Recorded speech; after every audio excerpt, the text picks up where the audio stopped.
बहुत समय पहले की बात है। एक गांव में हरिया नाम का एक गरीब लकड़हारा रहता था। वह अत्यंत मेहनती, सरल और ईमानदार व्यक्ति था। उसकी जीविका का एकमात्र साधन उसकी लोहे की कुल्हाड़ी थी, जिससे वह रोज जंगल जाकर पेड़ काटता और लकड़ियां बेचकर अपने परिवार का पेट पालता था। हरिया रोज सुबह सूरज निकलते ही जंगल चला जाता और देर शाम घर लौटता। एक दिन की बात है, वह हमेशा की तरह जंगल गया और एक नदी के किनारे पेड़ काटने लगा। काफी देर काम करने के बाद वह थक गया और पानी पीने के लिए नदी की ओर झुका।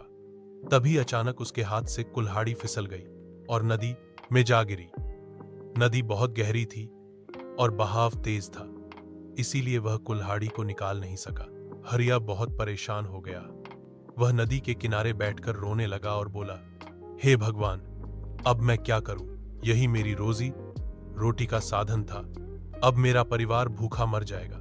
वह बहुत दुखी हो गया, लेकिन झूठ बोलने या किसी और का नुकसान करने का विचार भी उसके मन में नहीं आया। उसी समय नदी में से एक सुंदर जलपरी प्रकट हुई। उसने हरिया से पूछा, तुम इतने दुखी क्यों हो? हरिया ने सच्चाई से अपनी पूरी बात बता दी। जलपरी उसकी सच्चाई से प्रभावित हुई।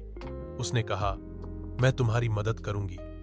वह नदी में डुबकी लगाकर पहले सोने की चमचमाती कुल्हाड़ी लेकर आई और पूछा, क्या यह तुम्हारी कुल्हाड़ी है? हरिया ने बिना लालच के जवाब दिया, नहीं देवी, यह मेरी कुल्हाड़ी नहीं है।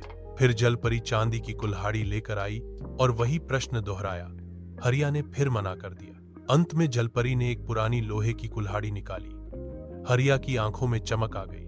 वह बोला, हाँ, यही मेरी कुल्हाड़ी है। जलपरी उसकी ईमानदारी देखकर बहुत प्रसन्न हुई।